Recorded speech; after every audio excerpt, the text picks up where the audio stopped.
कहानी की शुरुआत होती है फीमेल लीड जू को दिखाते हुए, जो पढ़ाई में अच्छी नहीं थी पर उसे पेंटिंग करना बहुत ही अच्छा लगता था, इसीलिए उसे एक 3rd ग्रेड आर्ट्स कॉलेज में एडमिशन मिला। तो आज कॉलेज में स्कॉलरशिप्स दिए जा रहे थे, जो स्पॉन्सर कर रहे थे मिस्टर वे किंग, युनमा कॉर्पोरेशन का सीईओ, जो इस कहानी का मेन लीड है। तो स्कॉलरशिप में जू का भी नाम आता है, मगर उसका नाम सुनकर किसी को भी बिलीव नहीं होता, क्योंकि पढ़ाई के मामले में कॉलेज में भी उसकी स्कूल जैसी ही हालत थी, इसीलिए तो जू के फ्रेंड्स को भी बिलीव नहीं होता। पर फिर जू भागते हुए कुछ देर में पहुंच जाती है, जिसे जब पता चलता है कि उसे स्कॉलरशिप मिल रहा है, इवन उसे खुद भी बिलीव नहीं होता। इसलिए वो अपने फ्रेंड से कहती कि शायद कोई गलती हुई होगी या तो फिर किसी दूसरे जू का नाम होगा, मगर प्रोफेसर कंफर्म करते हुए बताते हैं कि वो जू तुम ही हो। जो सुन वो शॉकिंगली स्टेज पर जाती है, जहाँ पर स्कॉलरशिप देने के लिए खुद वेकिंग उसके पास आता है, जिसे देखकर वो पूछती है कि आखिर आप यहाँ कैसे। तभी शुरू होता है एक फ्लैशबैक। 1 महीने पहले जू the mountain art gallery hotel गई थी, वहाँ पर इंटर्नशिप के लिए अप्लाई करने के लिए, जहाँ का सुपरवाइजर उसे काम पर रखना नहीं चाहता था, क्योंकि वो एक आर्ट्स कॉलेज की स्टूडेंट थी, इसीलिए उसे होटल मैनेजमेंट का काम आता तो नहीं होगा। मगर जू ने अपने दूसरे टैलेंट से लाइक भारी चीजों को उठाना, हर चीज सही से और टाइम से फिनिश करना, इन सब के बारे में बताकर सुपरवाइजर को मना लेती है। लेकिन वो तो यहाँ स्पेशली अपने क्रश को चाइनीज वैलेंटाइंस डे पर प्रपोज करने के लिए आई थी, जो 1 महीने बाद अपने कुछ दोस्तों के साथ यहाँ पर एक ट्रिप के लिए आने वाला था। तो जू के उस चाइल्डहुड क्रश का नाम था मिंग चेंग, जो बचपन से उसका नेबर है। तो जू यहाँ पर 1 महीना काम करके मिंग चेंग और उसके फ्रेंड्स के लिए होटल का स्पेशल रूम बुक करती है। तो जू मिंग चेंग के लिए लव लेटर लिखती है, जिसके साथ एक रिंग एक कवर में डालकर उस रूम के पिलो के नीचे रख देती है और बहुत खुश हो रही होती है। लेकिन इधर हमें पता चलता है कि मिंग चेंग जू को तो सिर्फ अपना दोस्त मानता है। तो होटल की ओर आते हुए मिंग चेंग की कार खराब हो जाती है, जिस वजह से उन्हें होटल पहुंचने में देर होने वाली थी। तो इस बार में मिंग चेंग जू को कॉल करके बताता है और कहता है कि वहां पहुंचने के बाद वो लोग साथ में मीटियोर शावर देखने के लिए जाएंगे, जो सुनकर ही जू की खुशी का तो ठिकाना ही नहीं रहता। तभी अचानक होटल में सारे लोग भागम भाग शुरू कर देते हैं, क्योंकि अभी होटल के मालिक यहाँ पर आने वाले हैं अपनी गर्लफ्रेंड के साथ, जो कि और कोई नहीं बल्कि हमारा मेन लीड वेकिंग होता है। लेकिन जू को तो होटल के सीईओ के बारे में कुछ भी पता नहीं होता। तो होटल के अंदर एक फेमस पेंटर की पेंटिंग के साथ सेल्फी खींचने लग जाती है। अभी उसे सुपरवाइजर देख लेता है, तो उसे डांट कर वो उसे अपने साथ बाहर ले आता है बॉस का वेलकम करने के लिए। लेकिन वेकिंग तो दूसरी ओर से अपना सारा क्लीनिंग का सामान लेकर उसी स्पेशल रूम में चला जाता है, जो जू ने बुक कराया था, जहाँ पर मास्क वगैरह लगाकर वो रूम की पूरी साफ सफाई करने लग जाता है, जिस चक्कर में वो जू का लव लेटर भी फेंक देता है। और यहाँ हमें पता चलता है कि वेकिंग को तो बहुत ही खतरनाक ओसीडी है, जिसकी वजह से उसे ह्यूमन टच से एलर्जी है, इसीलिए वो कुछ ज्यादा ही क्लीन फ्रीक है। तो रूम की साफ सफाई करके वो उस रूम का सारा सामान बाहर फेंकवा देता है। इस बारे में जब जू को पता चलता है, तब तो वो बहुत ही परेशान होती है। ऊपर से वेकिंग सुपरवाइजर को कॉल करके बताता है कि वो जिस रूम में ठहरा है उस रूम की साफ सफाई अच्छे से नहीं की गई है, इसके लिए सुपरवाइजर उसे सॉरी वॉरी कहता है। वेकिंग उसे अपने लिए एक बटलर का इंतजाम करने के लिए कहता है, जो 24 घंटे उसके आसपास रहेगा। अब उस रूम की जिम्मेदारी थी जू पर, इसलिए सुपरवाइजर पहले तो उसे डांट लगाता है रूम की साफ सफाई अच्छे से ना करने की वजह से, जिसके पनिशमेंट के तौर पर उसे वेकिंग का बटलर बना देता है। तो इस मौके का फायदा उठाकर जू अपने लेटर को ढूंढने के लिए उस रूम में जाती है, जहाँ जाकर वो देखती है कि पूरे रूम का तो नक्शा ही बदल चुका था, इसीलिए उसे अपना लेटर बेड पर नहीं मिलता, क्योंकि वेकिंग ने तो उन सारी चीजों को ऑलरेडी फेंकवा चुका था। लेकिन वार्डरोब में एक सूट की पॉकेट में उसे उसी कलर का एक कवर दिखता है, जिसे लेने के लिए वो जैसे ही अंदर जाती है, तभी अचानक वेकिंग उसके सामने आ जाता है और जू का हाथ उसके फेस पर जाकर लगता है। अब जू के टच करने की वजह से वेकिंग जोर से चिल्लाकर खुद ही भाग जाता है। फिर थोड़ी देर बाद बाथरूम में बाहर आकर उसे डांटने लग जाता है। तो जू से बताती है कि उसे वेकिंग का ही 24/7 बटलर अपॉइंट किया गया है। तो वेकिंग उसे एक फोन देता है, बताता है कि जब वो बुलाए तभी वो उसके सामने आए, वरना उससे दूरी मेंटेन करे। क्या कर उसे भगा देता है। जिसके बाद वेकिंग अपनी गर्लफ्रेंड के साथ खाना खा रहा था, जहाँ पर उस लड़की को देखकर जू को याद आता है कि वो तो मिंगचेंग की यूनिवर्सिटी में ही सबसे पॉपुलर लड़की है, जिसका नाम रेन है। तो यहाँ हमें पता चलता है कि वेकिंग को एक बार लेक में गिरने से बचाया था, जिसके छूने पर वेकिंग को एलर्जिक रिएक्शंस नहीं हुए थे, इसीलिए वेकिंग ने उसे अपनी गर्लफ्रेंड बना लिया था। लेकिन यहाँ जब वेकिंग उसे उसकी एक लॉकेट लौटाने जाता है, जो उस दिन वेकिंग के हाथ में रह गई थी, जिस दिन रेन ने उसे बचाया था, मगर उस लॉकेट को रेन पहचान ही नहीं पाती, जिससे वेकिंग को अब थोड़ा उस पर डाउट होने लगा था कि उस दिन उसे बचाने वाली शायद रेन नहीं थी। ऊपर से रेन जब उसके हाथ में टच करती है, तो वेकिंग के एलर्जिक रिएक्शन शुरू हो जाते हैं, इसलिए वेकिंग हैंड ग्लव्स पहन लेता है। जू तो अपना लेटर लेने के फिराक में थी, जो उसे लग रहा था कि वेकिंग के सूट के पॉकेट में है, मगर इससे पहले वो कुछ करती वेकिंग रेन को लेकर चला जाता है। तो रेन वेकिंग के क्लोज आने के लिए उससे बैक हग कर लेती है, जिससे वेकिंग को फिर से एलर्जिक रिएक्शंस होने लगते हैं, जिससे परेशान होकर वो जल्दी से जू को मैसेज करता है और उसे किसी बहाने से रेन को यहाँ से भगाने के लिए कहता है। मगर जू तो ये फ्री में करने वाली नहीं थी, इसलिए वो उससे पैसे डिमांड करती है, जिसके लिए वेकिंग मान जाता है। तो जू आकर रेन को रेस्ट करने के बहाने रूम भेज देती है। तो वेकिंग इसके बदले जू को उसके पैसे दे देता है, मगर अपने रूम जाने पर उसे पता चलता है कि उसके पूरे बॉडी पर एलर्जी की वजह से रैशेस आ गए थे। जिसके बाद हमें वेकिंग के बारे में पता चलता है कि काफी सालों के इलाज के बाद भी उसका ये एलर्जी ठीक नहीं हो रहा है, जिससे परेशान होकर जब वो एक दिन बहुत ज्यादा ड्रिंक करके लेक के पास गया ही था कि तभी पैर स्लिप होने की वजह से वो ब्रिज से नीचे गिरने ही वाला था, मगर तभी एक लड़की ने आकर उसका हाथ पकड़कर उसे ऊपर खींच लिया था, जिससे वेकिंग उस लड़की के ऊपर जा गिरा था, मगर उसके टच करने पर भी वेकिंग को कोई भी रिएक्शंस नहीं हुआ था। तभी उसी लड़की का वो लॉकेट भी वहीं पर गिर गया किया था और वेकिंग भी बेहोश हो गया था। पर जब उसे होश आया तब उसके सामने रेन आ गई थी, इसीलिए वेकिंग को लगा था कि शायद रेन ने ही उसे बचाया था, इसीलिए उसने रेन को अपनी गर्लफ्रेंड बना लिया था। मगर अब उसे पूरा यकीन हो गया था कि रेन वो लड़की नहीं थी। वहीं जू एक और बार अपना लव लेटर ढूंढने के लिए चुपचाप से वेकिंग के रूम में घुस जाती है, लेकिन वार्डरोब में छुपने के चक्कर में वो फिर से पकड़ी जाती है। तो वो कई सारे बहाने मारने लग जाती है, मगर वेकिंग को तो उसकी किसी भी बातों पर बिलीव ही नहीं होता। अब जू को बाहर निकालने के चक्कर में जब वो उसे बाहर खींचता है तो वो उसके करीब चली आती है, जिससे वो फिर से उसके बॉडी पर टच करती है और इस बार तो उसके बॉडी पर उसे रैशेस भी दिख जाते हैं, जिससे वेकिंग उस पर और ज्यादा भड़क जाता है। तो वो उसे दोबारा उसके सामने ना आने की वार्निंग देता है, वरना वो उसे काम से निकाल देगा। ये बोलकर उसे रूम से बाहर निकाल देता है। तभी जू को मिंगचिंग का कॉल आता है, जो बताता है कि वो लोग एक गाड़ी में लिफ्ट लेकर होटल की ओर आ ही रहे हैं, तो रात में मिलकर वो लोग मीटियोर शावर देखेंगे। ये सुन जू तो खुश हो ही रही थी, पर तभी उसे याद आता है कि अभी तक तो उसे अपना लेटर ही नहीं मिला है। तो वो इस मामले में हेल्प मांगने के लिए रेन के पास जाती है। तो रेन उसका लेटर ढूंढने में उसकी हेल्प करने के लिए मान जाती है, जिसके बदले वो जू से कॉन्ट्रासेप्टिव्स लाने के लिए कहती है, जिनकी ये सारी बातें दूर से वेकिंग सुन लेता है। अब जू तो सुपरमार्केट के लिए चली जाती है, जिस वजह से वेकिंग को उस पर बहुत ज्यादा गुस्सा आता है। तो वो सुपरवाइजर को कॉल करके जू को निकालने के लिए कह देता है। अब जू गिरते पड़ते हुए दुकान पहुंच जाती है, जहाँ से सामान खरीद कर वो वापस आ जाती है। वही इधर वेकिंग रेन से ब्रेकअप कर लेता है। वही जू को तो सुपरवाइजर अंदर नहीं जाने देता। अब उसे पता चलता है कि बॉस ने तो उसे निकलवा दिया है, इसलिए वो तो बहुत ज्यादा गुस्सा हो जाती है, क्योंकि वो तो उसकी गर्लफ्रेंड के लिए ही काम करने गई थी। इसीलिए वो वेकिंग से बदला लेने के लिए उसका वेट करने लगती है। और वेकिंग जब रेन से ब्रेकअप करके बाहर आता है तो जू उसके कार में बैठ जाती है, ताकि वो वेकिंग से अपना लेटर वापस ले सके। अब आधे रास्ते में वेकिंग को पता चलता है कि जू तो बैक सीट में छुपी हुई है, तो वो उसे चुपचाप से निकल जाने के लिए कह देता है, वरना वो उसकी पुलिस कंप्लेंट कर देगा कि जू उसे स्टॉक कर रही है। लेकिन जू तो अपना लेटर लिए बिना जाने वाली नहीं थी। वेकिंग तो उसे समझा समझा कर थक जाता है कि उसे किसी भी लेटर के बारे में पता नहीं है, मगर जू मानने को तैयार नहीं होती। वो तो उसका सूट चेक करने ही लग जाती है, जिससे उनकी बहस शुरू होती है। मगर इस चक्कर में उनकी कार जाकर पत्थरों से ठुक जाती है, जो देखकर जू तो खेतों की ओर भागने ही लग जाती है। तो वेकिंग उसे डांटते हुए उसके पीछे पड़ जाता है, मगर हमारी जू कुछ ज्यादा स्ट्रॉन्ग होती है, जिस वजह से वो तो वेकिंग को धमकी दे देती है कि अगर उसे उसका लेटर नहीं मिला तो वो उसे नहीं छोड़ेगी। वेकिंग भागने की कोशिश करता है तो जू उसे नीचे गिरा देती है, फिर उसकी सूट की तलाशी लेने लग जाती है। तो वहीं इधर मिंगचन और उसके दोस्त होटल पहुंच जाते हैं, जहाँ पर उनका बुक किया हुआ रूम तो खाली हो चुका था, इसलिए मैनेजर उन्हें रूम की दे देता है। मगर मिंगचन काफी देर से जू को कॉल करने की कोशिश करता है, मगर जू तो उसका कॉल पिक ही नहीं करती, क्योंकि उसका फोन होटल में ही रह गया था। ऊपर से इनकी कार भी खराब हो गई थी, तो दोनों बस स्टॉप की ओर चलते हुए आ रहे थे, जहाँ पूरे रास्ते में तो इनका झगड़ा कंटिन्यू ही रहता है। पर आखिरकार जू से माफी मांग लेती है, क्योंकि उसके सूट में तो सच में कोई लेटर नहीं था। वहीं दूसरी ओर मिंगचन और उसके दोस्त मिलकर जू को हर जगह ढूंढने लग जाते हैं, जहाँ बारिश में एक जगह उन्हें रेन दिख जाती है, जिसके घुटने पर से खून निकल रहा था। तो वो सभी मिलकर पहले रेन को उसके रूम तक छोड़ने के लिए जाते हैं। वहीं इधर ये दोनों तो अपनी इस हालत का जिम्मेदार एक दूसरे को ठहराते हुए बस स्टॉप तक पहुंचकर फिर से बहस करने लगते हैं। बारिश रुक जाती है तो दोनों मिलकर मीटियोर शावर देखते हैं, फिर बस के आने पर दोनों बैठकर निकल जाते हैं, जहाँ और थोड़ी देर के लिए एक दूसरे को झेलने के बाद वेकिंग नीचे उतर जाता है। मगर जाने से पहले दोनों एक दूसरे को कहकर जाते हैं कि दोबारा से वो दोनों एक दूसरे का चेहरा कभी नहीं देखना चाहेंगे। वेकिंग तो एक आदमी से फोन लेकर अपने असिस्टेंट को कॉल करके बुला लेता है, जहाँ असिस्टेंट उसे जू के बारे में सब कुछ बताता है कि वो एक गरीब लड़की है, मगर अपने दोस्तों के साथ यहाँ का मीटियोर शावर देखने के लिए वो 1 महीने पहले यहाँ पर इंटर्नशिप करने के लिए आ गई थी। बाकी वो ना ही किसी की स्पाई थी, ना ही कोई रिपोर्टर थी। तो ये सब जानने के बाद वेकिंग सुपरवाइजर को कॉल करके आज के लिए उसे होटल में रहने की परमिशन दे देता है। तो वो होटल अपना सामान लेने के लिए पहुँचती है, जहाँ सुपरवाइजर उसे बताता है कि बॉस ने उसे आज रात यहाँ पर रुकने की परमिशन दे दी है। तभी वहाँ पर मिंगचेंग आता है, तो पहले वो थोड़ा उसे डांटता है अचानक बिना बताए कहीं भी चले जाने के लिए, और इतनी दूर आकर इंटर्नशिप करने के लिए भी। वहीं इधर वेकिंग घर आकर देखता है कि उसे तो कोई भी एलर्जिक रिएक्शंस नहीं हुए थे, जबकि जू ने तो उसे काफी बार टच किया था, जो देख वो तो हैरान था। वहीं इधर जू को मिंगचेंग से अपनी फीलिंग्स बताने का मौका ही नहीं मिलता उसके दोस्तों की वजह से।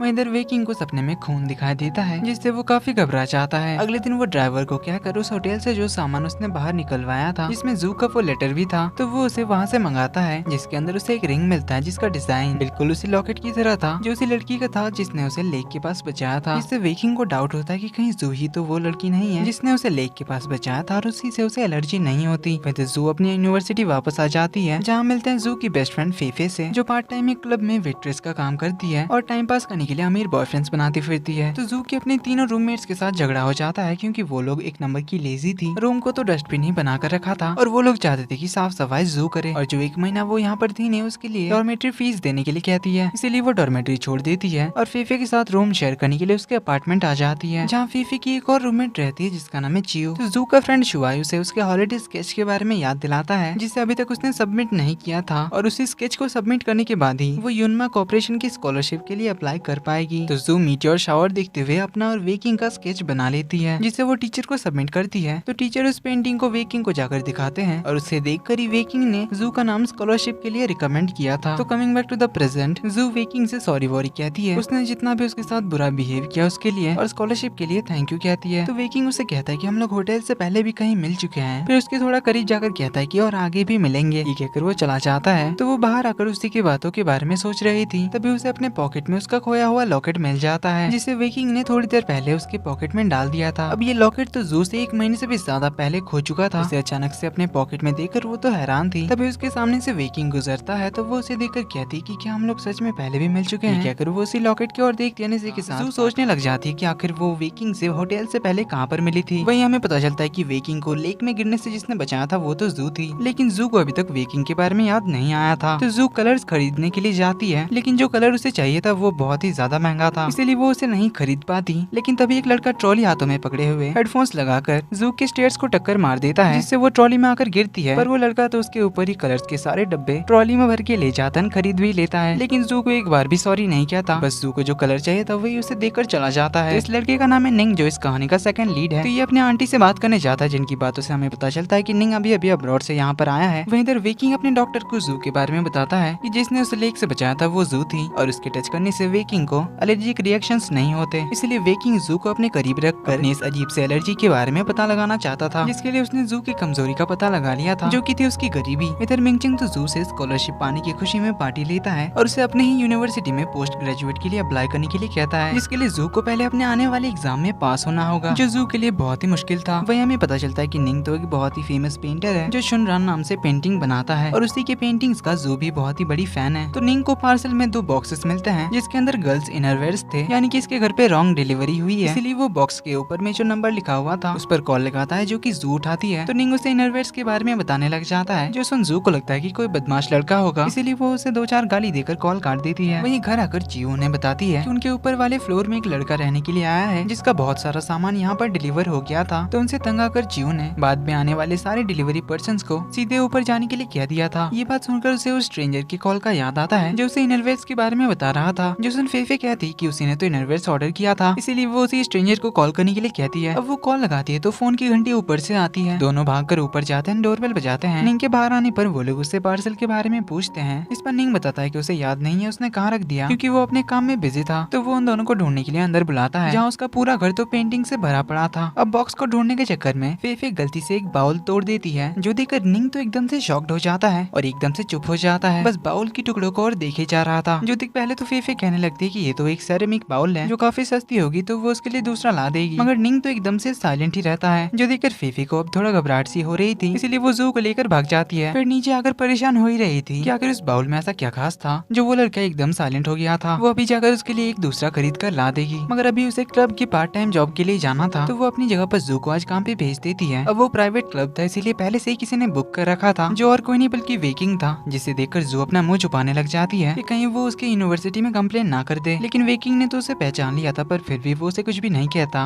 उल्टा वो तो उसे टिप में एक बहुत ही महंगा नेकलेस गिफ्ट कर देता है, जो देखकर जू सोचती है कि इसके पास जरूर बहुत पैसे होंगे, इसीलिए वो टिप में इतनी महंगी चीजें देता फिर रहा है। तभी वो 2 गुंडों को बातें करते हुए सुनती है, जो यहाँ वेकिंग को पीटने के लिए आए थे, क्योंकि उन्हें किसी ने वेकिंग को पीटने के लिए कहा था। अब वो दोनों यहाँ पर छुपकर घुसे थे, इसीलिए वो लोग सीसीटीवी से बचते हुए वेकिंग की ओर जा रहे थे, मगर जू उनसे पहले वेकिंग के पास पहुँच जाती है और उसे अपने साथ ले जाने लगती है। मगर तब तक गुंडे वहाँ पहुँच जाते हैं, तो उनकी फाइट शुरू हो जाती है, जहाँ पहले तो वेकिंग गुंडों को मार रहा था, मगर फिर गुंडे उस पर भारी पड़ने लग जाते हैं, जो देख जू भी मैदान में उतर जाती है और गुंडों को मजा चखाने लग जाती है, क्योंकि उसे अच्छी खासी फाइटिंग आती थी। लेकिन वेकिंग को बचाने के चक्कर में एक जोरदार हॉकी का हमला उसके हाथ पर लगता है, जिससे वो जाकर वेकिंग के ऊपर गिरती है। अब गुंडे उन पर अटैक करने जा रहे थे, तभी सिक्योरिटीज वहाँ पर आ जाते हैं, तो गुंडे वहाँ से भाग लेते हैं। तो वेकिंग जू को हॉस्पिटल ले जाता है, जहाँ प्राइवेट वार्ड में उसका इलाज कराता है। फिर उसकी जान बचाने के लिए एज ए थैंक यू उसे कुछ पैसे देने लगता है, जिसके लिए जू मना कर देती है। तो वेकिंग उसे कुछ भी मांगने के लिए कहता है, जिस पर जू पहले तो मिंगचिंग की यूनिवर्सिटी में पीजी कोर्स में एडमिशन के लिए हेल्प करने के लिए कहती है, जिस पर वेकिंग कहता है कि वो सब मैं नहीं कर सकता, तुम ऐसा कुछ मांगो जो मैं तुम्हें दे सकता हूँ। तो जू कहती है फिर मुझे आर्ट्स थ्योरी में पास करा दो, क्योंकि आपकी अच्छी खासी जान पहचान है हमारी यूनिवर्सिटी में, इतना तो आप करा ही सकते हैं। लेकिन वेकिंग तो उसे मना करके चला जाता है। लेकिन अगले ही दिन उनकी यूनिवर्सिटी में वेकिंग का इंटरव्यू होता है, जिस दौरान जू सो जाती है, जिस वजह से उसे प्रोफेसर से बहुत ज्यादा डांट पड़ती है। और हमें यहाँ पता चलता है कि वेकिंग तो royal college of arts London से PhD करके आया है, और उनकी यूनिवर्सिटी में वो कुछ दिनों तक गेस्ट प्रोफेसर बनकर आएंगे। तो वेकिंग जू से कहता है कि वो उसकी थ्योरी की पढ़ाई में हेल्प करेगा ताकि वो एग्जाम में कम से कम पास हो जाए। तो इसके लिए वो उसे पीपीटी बनाने का होमवर्क भी दे देता है। जहाँ बाहर आकर उसे फेफे के बॉयफ्रेंड का कॉल आता है जो उसे बताता है कि फेफे कल से बहुत सारे बाउल्स खरीद रही है, कुछ तो इतने महंगे होते हैं जिस वजह से उसका अकाउंट आधा खाली हो गया था। तो इसीलिए वो जल्दी से जू को आने के लिए कहता है ताकि वो आकर फेफे को रोक सके। तो जू फेफे को कॉल लगाती है, फोन चीव पिक करती है तो वो उसे सब कुछ बताती है कि फेफे निंग के पास उसी के जैसे दिखने वाला एक बाउल लेकर गई थी, लेकिन निंग ने उसे तोड़ दिया और कहा सेम वैसा ही बाउल लाने के लिए, जिसके लिए उसने उसे पैसे भी दिए वरना वो उसकी पुलिस कंप्लेन कर देगा। तो इसीलिए फेफे उस बाउल को ढूंढने में लगी हुई थी। तो जू उसे कहती कि वो घर आकर निंग से बात करेगी, लेकिन तभी वो निंग को अपनी यूनिवर्सिटी के लाइब्रेरी की ओर जाते हुए देखती है जो एकदम ज़ॉम्बी जैसा चलता ही जा रहा था। तो जू उसके पीछे जाती है उससे बात करने के लिए, लेकिन निंग तो हमेशा की तरह एक्सप्रेशनलेस रहता है और उसे कुछ भी बिना कहे चला आता है। जिसके बाद वेकिंग जू को कॉल करके उसी क्लब में बुलाता है उसका पीपीटी वाला होमवर्क चेक करने के लिए। वहीं तक निंग के घर लौटने पर फेफे उसे 107वां बाउल देती है, मगर अब जाकर निंग उसे कहता है कि इसे भी वापस कर दो क्योंकि मुझे पता है ये वो नहीं है। एंड उसे ये भी बताता है कि वो उसकी कोई पुलिस कंप्लेंट नहीं करने वाला है। बस इतना कहकर वो अंदर चला जाता है। वहीं जू ने अपने पीपीटी में शुनरैन की पेंटिंग्स के बारे में थ्योरी लिखी थी, तो वो वेकिंग को बताती है कि वो पिछले 5 सालों से शुनरैन की पेंटिंग्स की बहुत ही बड़ी फैन है, जो सुन वेकिंग को बिल्कुल भी अच्छा नहीं लगता क्योंकि एक फ्लैशबैक से हमें पता चलता है कि वेकिंग और शुनरैन एक ही टीचर से पेंटिंग्स बनाना सीखते थे, जो हमेशा शुनरैन की साइड लेते थे क्योंकि वो वेकिंग से एज में 10 साल छोटा था, पर फिर भी वो टीचर के हिसाब से वेकिंग से अच्छी पेंटिंग्स बनाता था। इसीलिए वो हमेशा शुनरैन की तारीफ करते थे और वेकिंग को डांटते थे,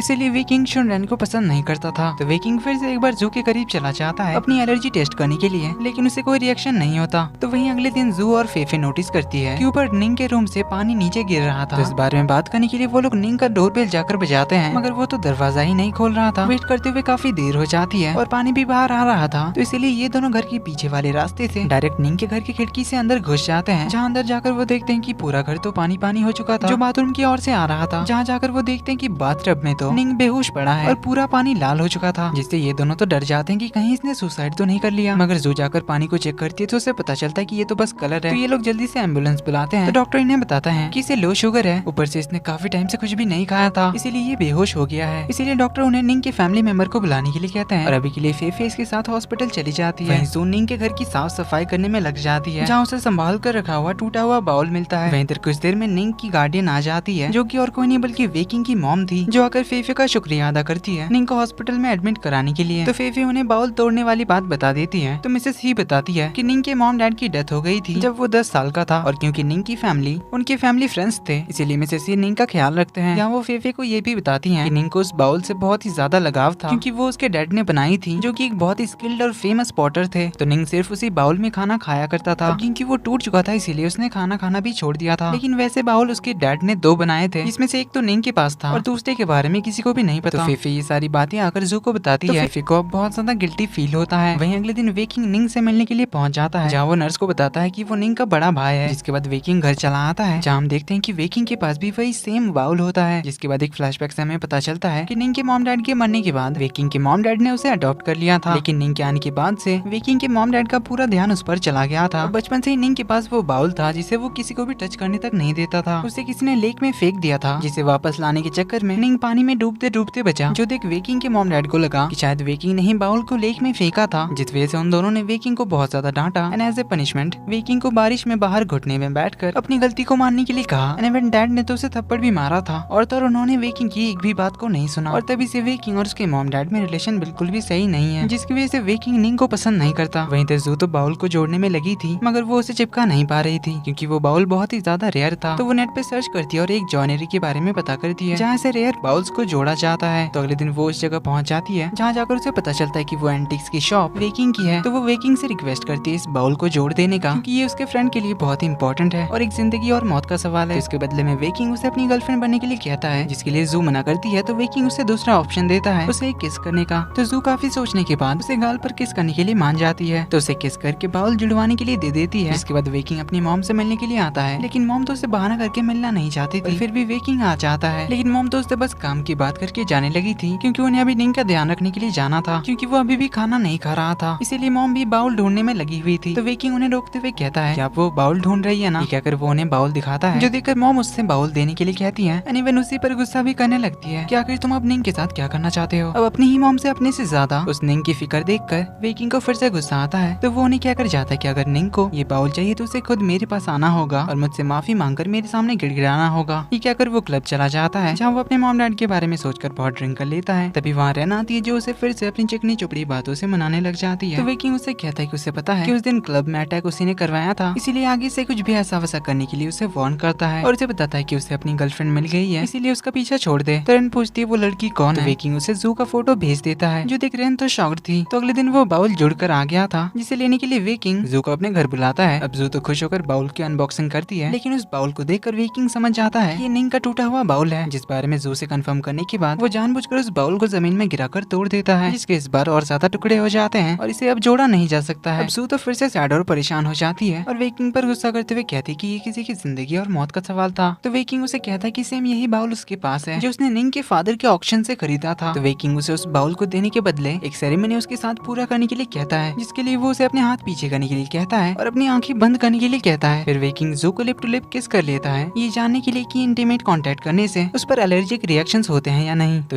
अब जू तो उसे छुड़ा नहीं पा रही थी क्योंकि अगर वो ज्यादा हिली तो बाउल नीचे गिर जाएगा, इसीलिए वो पीछे की तरफ आती है और एक टेबल पर बाउल को रखकर उसे धक्का मार देती है, जिससे वेकिंग जाकर उसके एंटी कलेक्शन के ऊपर गिरता है, जिससे वो सारे चकनाचूर हो जाते हैं। तो जू जल्दी से वहाँ से भाग जाती है, मगर वेकिंग तो उन सारे एंटिक्स की फोटो खींचकर जू को भेजने लग जाता है। उसे कहता है कि ये सारे तुमने तोड़े हैं तो अब तुम्हें इसके लिए मुझे पे करना होगा, जिनकी प्राइस तो मिलियंस में थे, जिससे जू तो परेशान हो जाती है, लेकिन वो अभी इस बाउल को निंग के पास पहुंचाने में लग जाती है। वहीं इधर वेकिंग को अब एक नया बहाना मिल गया था जू को अपने करीब रखने का, ताकि वो अपने एलर्जी के बारे में पता लगा सके। वहीं इधर निंग तो उसके बाउल के बिना खाना नहीं खा रहा था, पर तभी जू फेफे को ये बाउल देकर उसे हॉस्पिटल भेजती है, जिसे देखकर निंग उस बाउल में खाना खाने लग जाता है, जिससे खाना खाता देख मिसेस ही बहुत ज्यादा खुश होती है। तो वो फेफे का शुक्रिया अदा करती है and as a thank you से बहुत सारे पैसे देती है और फ्यूचर में निंग का ध्यान रखने के लिए भी वो उसे पैसे देंगी। अब फेफे पैसे लेना तो नहीं चाहती थी, मगर मिसेस ही के फोर्स करने पर वो पैसे रख लेती है। वैसे जू तो उन सारे कलेक्शंस के प्राइस देखकर शॉक्ड हो जाती है, सोचने लग जाती है कि आखिर उसे इतने सारे पैसे कहाँ मिलेंगे। वहीं से रात को अपने डैड के कर्जे का भी सपना आता है, जिन्होंने किसी से कर्जा लिया था और लौटा नहीं पाए थे। तब उसके गुंडों ने घर की तोड़फोड़ कर दी थी, जिससे वो तो और ज्यादा डर जाती है क्योंकि डैड का कर्जा तो हजारों में था, लेकिन उसका तो मिलियंस में कर्जा है। तभी उसे स्कॉलरशिप के पैसे रिसीव करने का मैसेज आता है। इधर वेकिंग को एक बॉल पार्टी की ओर से इनविटेशन आता है, जहाँ उसे अपने पार्टनर के साथ जाना था। तो वो पार्टनर के बारे में सोच ही रहा था, तभी उसे जू के यहाँ पर आने के बारे में पता चलता है। वहीं असिस्टेंट उसे ये भी बताता है कि निंग हॉस्पिटल से डिस्चार्ज हो गया है और वो अभी आपके डैड के स्टूडियो में रह रहा है। तो यहाँ हमें पता चलता है कि वेकिंग के डैड की डेथ हो चुकी है और जिस घर में निंग और जू रहते हैं वो जगह वेकिंग के डैड का स्टूडियो था, जहाँ का मालिक अब वेकिंग है। तो वो अपने असिस्टेंट से कहता है कि मेरे डैड के घर में उसके रहने का कोई हक नहीं है। ये कहकर वो असिस्टेंट को कुछ तो काम करने के लिए कहता है, जिसके बाद वो जू से मिलने जाता है, जहाँ पर जू से उसके स्कॉलरशिप के पैसे लौटा देती है एंड उसे प्रॉमिस करती है कि वो उसका सारा कर्जा चुका देगी। जो सुन वेकिंग कहता है कि अगर तुम इसी तरह पैसे लौटाती रही तब तो ना जाने पूरे पैसे चुकाने में तुम्हें कितने ही जन्म लेने पड़ेंगे, क्योंकि ना ही तुम्हारे पास कोई जॉब है, ना ही इस सिचुएशन में तुमसे कोई शादी करेगा जिस पर इतना बड़ा कर्जा हो। मगर एक रास्ता है सारे पैसे चुकाने का, जो कि होता है वेकिंग के साथ एक डील साइन करने का, जिसमें जू उसकी सारे ऑर्डर्स मानेगी और उसे ऐसे असिस्टेंट काम करना होगा जिसमें उसे बहुत ही ज्यादा सैलरी मिलेगी, जिससे वो आसानी से इसी जन्म में पैसे चुका सकती है। तो इस बारे में सोचने के लिए वो उसे एक दिन का टाइम देता है, जाने लगता है। तो जू उसे रोक कर कल के किस के बारे में पूछती है, तो वेकिंग कहता है कि वो तो बस एक छोटा सा एक्सपेरिमेंट था। तो जू कहती है फिर भी तुमने मुझे फोर्सफुली किस किया बिना मेरे कंसेंट के, तो तुम्हें इसकी रिस्पॉन्सिबिलिटी लेना होगा। तो वेकिंग हंसते हुए पूछता है कि क्या वो तुम्हारी फर्स्ट किस थी। तो जू इस सवाल को इग्नोर करने लग जाती है। तो वेकिंग कहता है ठीक है, इसके बदले तुम्हारा आधा कर्जा माफ, तो अब तुम्हें बस अगले 30 सालों तक कर्जा चुकाना होगा।